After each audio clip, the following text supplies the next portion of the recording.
The NBA's season tip-off was a full month ago, and over the last month we have been blessed with some incredibly entertaining basketball filled with surprise and intrigue throughout. While there has been so many different angles to focus on throughout this period, today we'll be turning our attention to the rookie class, analyzing their first months of play in the league. Specifically, we'll be going through each of the top 10 picks from this year's draft, and we'll be assigning a grade to each of them based on their individual production in their roles compared to the expectations that they entered the season with. Obviously, being the first pick comes with loftier expectations than the 10th pick, and so on, so context here obviously matters too. Before we start though, I want to thank the Ridge Wallet for sponsoring today's video. Ridge Wallets are changing the wallet game for the better, getting rid of old bulky wallets that take up a ton of pocket space and replacing them with their thin, sleek product. Ridge Wallets can hold up to 12 cards, plus room for cash. They have over 30 colors and designs to choose from, including carbon fiber and burnt titanium, and the durable material that they are made of is made to last, so it comes with a lifetime warranty too. Go get one for yourself by using the link down in the description of this video or by going to ridge.com/hoopsreference for up to 40% off your order through December 22nd. Once again, thank you to the Ridge Wallet for sponsoring this video. Now let's get back to the topic at hand. We'll obviously be starting with the first overall pick, Paolo Banchero of the Orlando Magic, and the grade for his first month in the NBA is a rock-solid A+. I'm not going to lie to you, I don't hand out A+'s willy-nilly here on this channel, and for a number 1 overall pick coming into the league with pretty high expectations, I can firmly say that Paolo has blown all of that out of the water so far. He originally wasn't even projected to be the number 1 pick at the time, and when the Magic selected him, it came as a surprise to some, but ever since then, he has looked every bit as advertised and more. You shouldn't ever expect players to come into the league and immediately light it up as a star caliber level talent, and yet that's exactly what Banchero has been doing. He's averaging about 24 points, 8 rebounds, and 4 assists per game, giving the Magic a legitimate go-to guy on offense who has been scoring at will.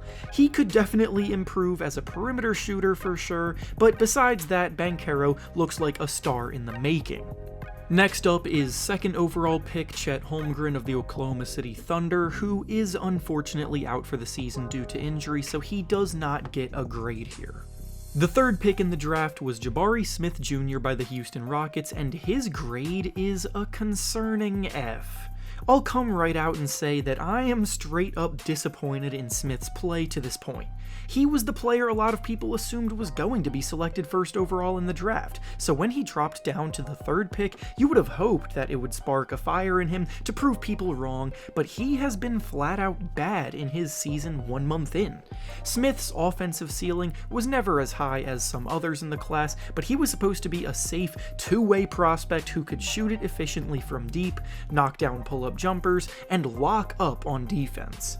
1 month into his NBA career, however, he is averaging just 10 points per game, shooting a miserable 31% from the field and 29% from 3. His defense may not be bad, but it has definitely not been as advertised at all impactfully, and his performance on the court has had such a negative impact on the Rockets that the team is actually 21 points worse with him on the court compared to when he's on the bench, which is an astronomical difference.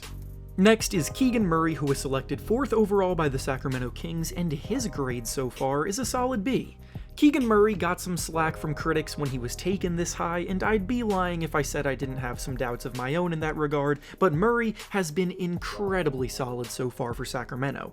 He's not doing anything crazy or lighting it up like that specifically, but he has fully embraced the role that the team has put him in as a floor-spacing forward who shoots and knocks down a high volume of threes efficiently, and gets out and runs in transition on this up-tempo Kings team.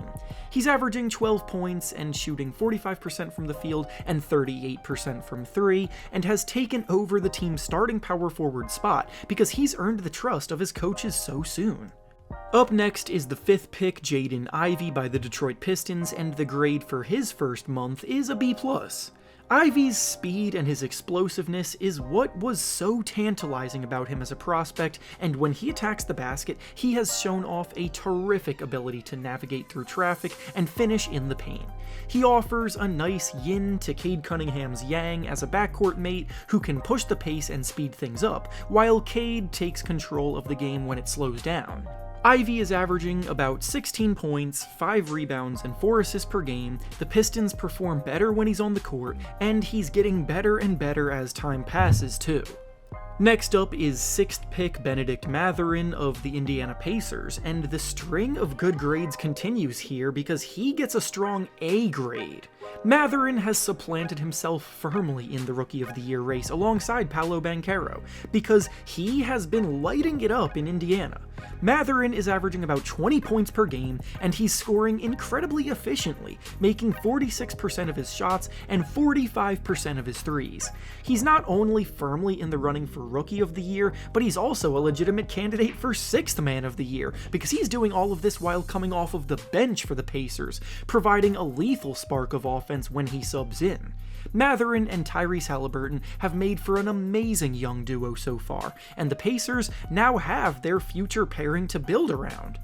Next up is 7th pick Shaden Sharpe of the Portland Trail Blazers, and the grade for his first month is a B. The Trailblazers actually find themselves sitting in first place in the standings at the moment, so they're not here to mess around, and yet Sharpe, as a teenager, is giving them very solid minutes off the bench in spurts.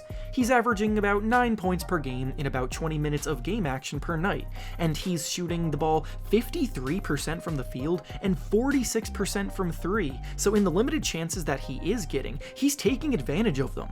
He was drafted as one of the highest ceiling scoring talents available, and he has definitely showed glimpses of that being the case, as a superb athlete that glides to the rim, creates off the dribble, and moves well off the ball. Next up is 8th pick Dyson Daniels of the New Orleans Pelicans, and his first month grade is a C+. Daniels came in as the utility prospect who gives you a jack-of-all-trades skill set, and while he may not stand out as great at any one thing, he's the kind of player who is good across the board in many different areas. The Pelicans haven't necessarily given him a big role yet, as he has just 6 game appearances so far, playing about 10 minutes in those appearances, and in these cameos, he has flashed some competent defensive instincts and advanced basketball IQ for a player his age, but it's hard to give someone a better grade than what he has here without doing so in a larger sample size. Next up is 9th pick Jeremy Sohan of the San Antonio Spurs, and his first month grade is a B. Jeremy is another very balanced prospect in this class who might end up being the best defender in the class, as his coach Greg Popovich has already had some high praise for the rookie, saying that he can guard all 5 positions and that he is special on that end of the floor in an interview. He's a similar player to Draymond Green in that he embraces his role as a playmaking forward who plays selflessly within the flow of the offense, and defensively, he does all of the little things that coaches love. As he gets more minutes over time, he'll continue to prove his value more and more as well. And finally, the 10th pick was Johnny Davis by the Washington Wizards, and unfortunately we're ending on a negative note as his grade is a D. Johnny Davis is in a tough spot because he's just not someone that is involved in the Wizards' rotation right now. He's made a few brief cameo appearances in garbage time where he hasn't exactly impressed, and the feeling is that he's going to be spending most of the season down in the G League, so it's hard to give a good grade to a situation like that. And with that being said, that's all I have for you today. Make sure to like the video, subscribe to the channel, and comment down below what you think about these rookies so far. Thanks for watching, and I'll see you all next time.